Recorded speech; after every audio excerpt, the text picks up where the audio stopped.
Hey guys, welcome back to my channel. So today I'm going to do this two ball method and I'm using our size 18 brush. So what I'm going to do is put the first ball by the cuticle, drag down and shape while I'm doing it.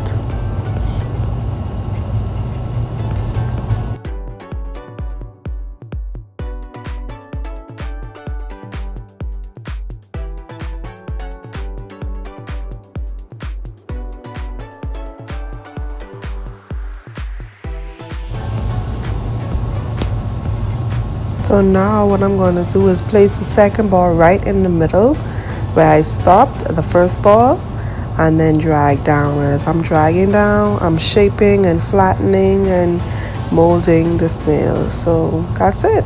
It's easy, right? Try it out for yourself and then see how it goes.